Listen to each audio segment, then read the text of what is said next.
Hi class. I'm going to go over a couple of points, and these get into kind of the gray areas of employee evaluation, which is still more an art than a science, despite, in essence, a fetish over coming up with various performance evaluation instruments and such.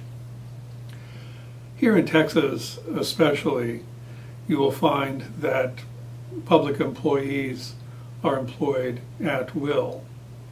And you've had a reading which describes what at-will employment is. In essence, it is you have the right to quit your job, usually with some notice, and the employer likewise can terminate your employment. They can terminate it for cause, meaning that you are in violation of a very specific policy, and in such a way that it constituted rises to the level of termination.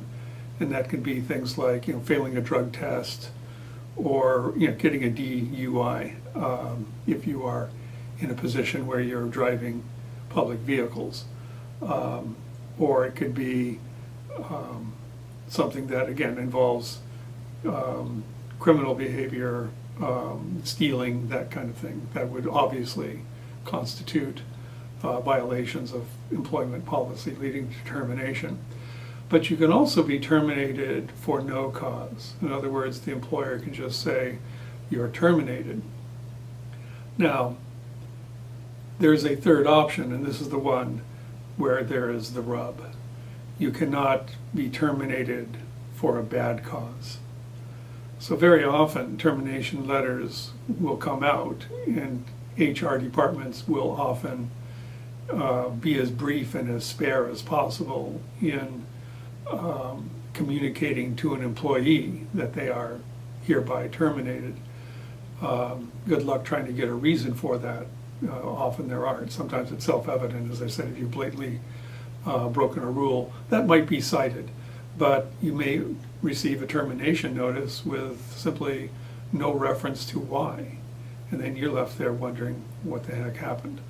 Well, that's still valid. However, if you receive a termination notice where there is a reason cited that in fact can be contested, in other words, it can be viewed as bad cause, such things as that you failed to meet an impossibly high standard, or if you had a difference in philosophy over how to conduct your job or your approach to your job. That kind of stuff becomes a gray area, can be contested, and from the HR side becomes a nightmare, because now you're having to deal with a grievance. And then, of course, for the employee, there's all that stress of basically being rejected by your employer. And even if you were to prevail, your relationships are probably going to be bruised at best. So just keep that in mind, and both from the HR side and from the employee side, just keep that in mind. With at-will employment, you can be terminated for cause. You can be terminated for no cause. What you cannot be is terminated for a bad cause. And that can lead to a great deal of expense, perhaps on both sides. Keep that in mind, and we will move on with the course.